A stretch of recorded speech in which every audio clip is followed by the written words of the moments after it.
Hello there, adventurers, and welcome to Wally DM. Today we're going to finish up our two-part series, so if you have not seen part one, which was the critical hit chart, I highly recommend that you watch that first. But if you've already seen it and you're ready to go on to the next, then we're going to talk about the dreaded one in combat. We're going to look at the critical fumble chart.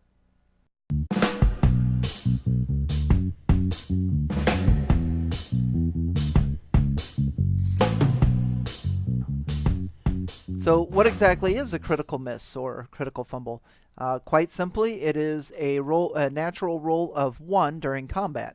And usually when a player rolls a 1, something bad or at the very least something not very good happens to that player. Now, as a DM, when I first incorporated rolling a 20 and receiving double damage, I also included if you rolled a 1, then something bad would happen to your character. And in the beginning days, this was usually just that the weapon that they were using would fly out of their hand, and they had to take a round to go get it.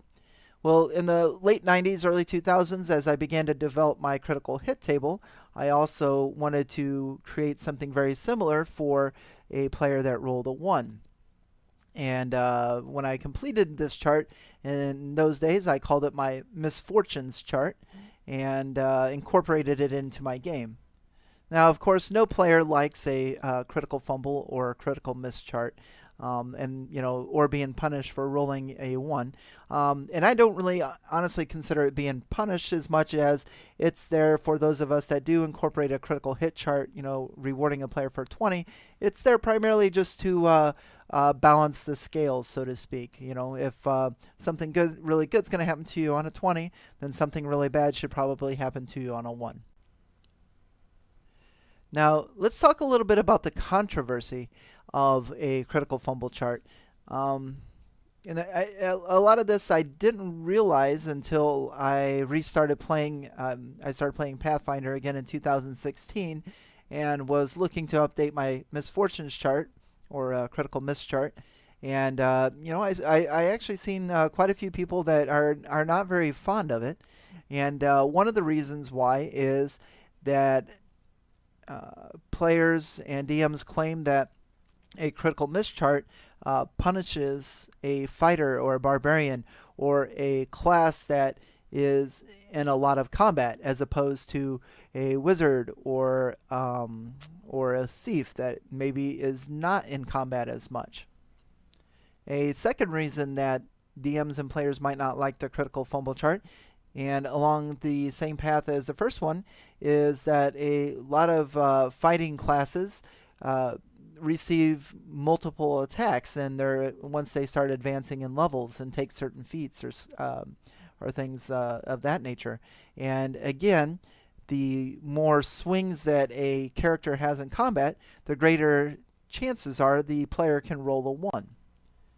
That really ties into the third reason that I've seen a lot of controversy about this subject.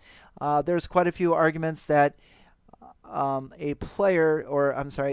character that advances in level and gets extremely proficient with weapons and the art of combat and melee and things like that, they're an expert in that field and shouldn't have a high percentage, which on a 20-sided die would be a 5% chance every time they swing of something bad happening to them or them messing up. So if I were to provide a counter argument, and it's probably not a really good choice of words, it's not really a counter argument, just as an opposing view, characters are going to mess up. Let's take the NFL, for example. You've got experts and guys that have been on the football field for years and years and really perfected their craft. And every once in a while, they're going to drop a pass that they should have caught, or miss a throw, or come out of their stance and fall flat on their face. And these are professional athletes, and the same can be said as far as fighters and barbarians and characters like that their main goal and their main focus on life is combat. Is that nobody is perfect, and every once in a while they are going to mess up. Before we take a look at my critical fumble chart, just a couple things that might actually help for those DMs that are on the fence about including a critical miss chart, and maybe these will help you. Number one, I do not believe that you should have a critical miss chart if you do not have a critical hit chart. So if you're not playing with critical hits, then don't use a critical miss. Number two, for classes that do get multiple attacks, maybe if they do have a critical fumble or a critical miss, maybe just allow them to have one per round or even one per combat. So if a player rolls a 1 and they have to take whatever the random odds give them on the critical miss chart, and 2 swings later they roll a 1 again, maybe the DM just says that, allows them to miss without having any consequences from the critical miss chart. That way, because there is a imbalance in the odds, the character that does swing a lot more in combat does have a greater chance of rolling a 1. So instead of punishing them every time they roll a 1, maybe just that first time during a round, or that first time during that whole combat, or maybe even that first time in the game day, and then no more rolls on the critical miss chart after that.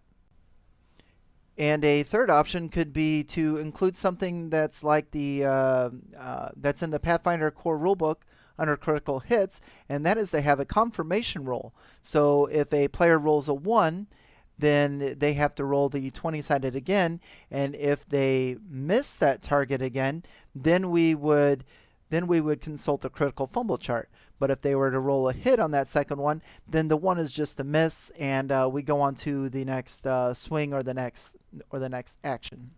So by setting a maximum amount of times a natural 1 will affect a character, or by using a confirmation roll, we can incorporate a critical fumble chart with a limited negative feedback from the players. But again, the most simplest way is to just not include the critical hit or critical fumble chart. But if you're looking for something really cool to make combat interesting, I'd give them a try.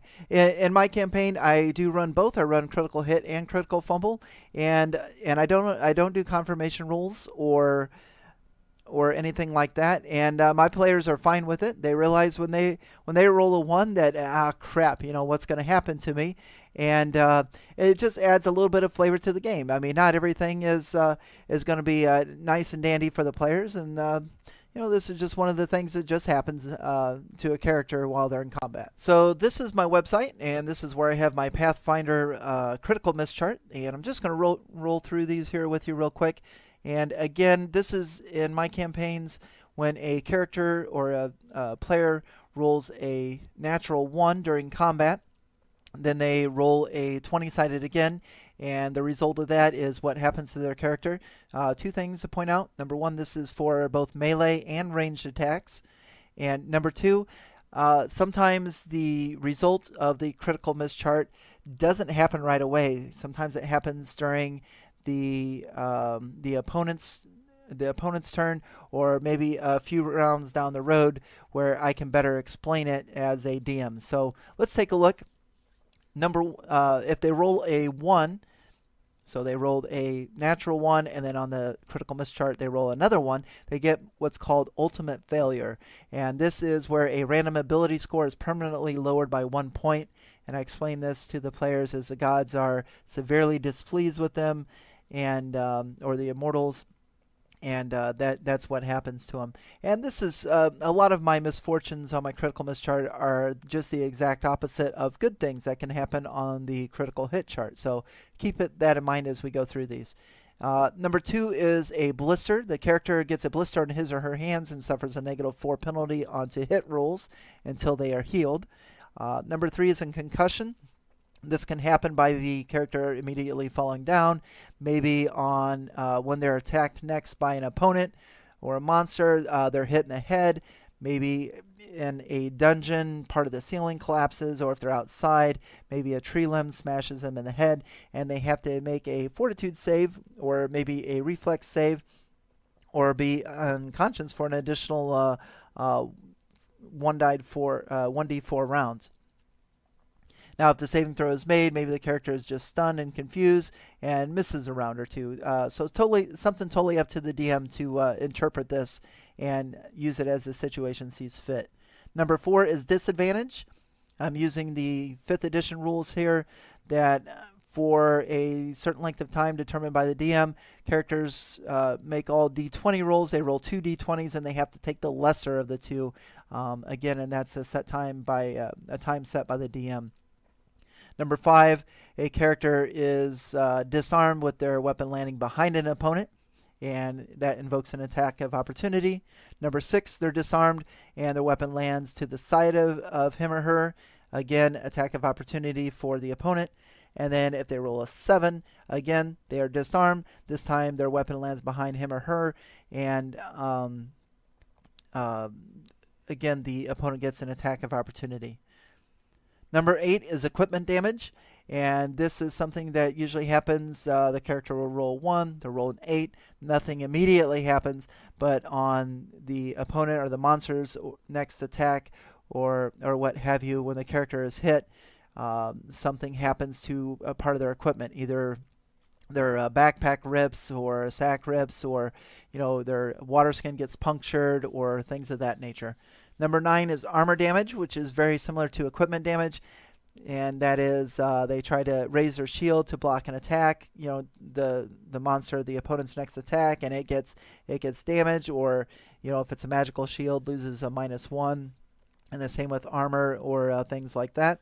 A 10, the character is exposed. They have a terrible swing and a miss, and it allows for an attack of opportunity. Number 11, the character is hit and is permanently scarred and lose 1 permanent hit point. So nothing happens on that natural roll of 1, but the next time they're hit in combat, they're hit really bad and scarred for a permanent point.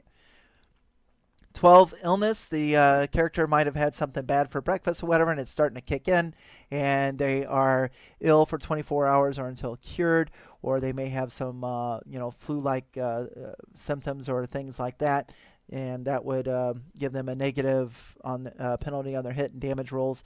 Again, left up to the DM's imagination. Number 13 I call bad luck. It's number 13. And that is all attack and damage rolls made with their weapon that they were using when they rolled a 1 get a -1d4 + 1 penalty for a period of time determined by the DM. Now, unbeknownst to the character, they may be able to switch weapons and have better luck with it. Number 14, the character is stunned, and when they miss, their weapon hits a hard surface, or their bow and arrow crossbow backfires, and it causes them to be stunned for a round, and they can't take any action. So they pretty much skip their his or her next turn. Number 15, strained muscle, which is the character pulls up lame and has a -2 hit and damage for -2 on hit and damage rolls for a day, or maybe until they're healed. Number 16, the character trips and falls, giving the opponent or the monster an attack of opportunity. Number 17 is weapon damage, and this can happen on the natural one, where they swing and hit an opponent and their weapon breaks in half, or if it's a magical weapon, it's drained of a -1 or loses a magical property. Number 18, inspire enemies. The character swings and misses so badly that the opponents are inspired and feel encouraged as to what they've seen, and all the opponents that witness this feeble attempt to hit the monster or the opponent now all receive a +2 on their attack and damage rolls and their saves and stuff until the end of that combat round. Number 19 is a freak hit. This is a wild swing or a wild ricochet that will accidentally hit, the character will accidentally hurt themselves or an ally, causing it about 1/4 of normal damage, and we'll round up on that. And then number 20 is kind of fun. So a character rolls a natural 1, which, so we have to roll again for a critical fumble. And if they roll a 20, then I allow them to say, allow them what's called a freak hit, and they actually hit their target, and they get a roll for damage. And this can be explained like, they swing around twice, they actually spin around, but their weapon seems to land. Or again, using a ricochet, an arrow bounces off a few walls and ends up hitting an opponent. So really cool. So even though they rolled a natural 1 and then they turn around and roll a 20, something good happens. So that's my critical fumble chart. And I hope you enjoyed the video. This was a little hard for me because, like I said, I just got back into playing D&D and Pathfinder a few months ago, and some of the things I've read, I really did notice that a critical fumble chart is a very controversial topic, and players and DMs alike have very strong feelings against it or for it. For me, I've found a great way to incorporate it. My players are fine with it, and I really enjoy it. And like I said, I think it just adds a little bit of flavor to my games and stuff. But there's definitely no right way or wrong way. I mean, heck, it's critical hits and critical fumbles. I don't even think they're in any rule books. So it is a homebrew option for those of us that do choose to use it, and create some strange effects in our during combat in our games. So that's all I have. What are your thoughts as a player or a DM as far as using critical fumble charts? Would love to hear them. And as always, please like and subscribe. On to the next.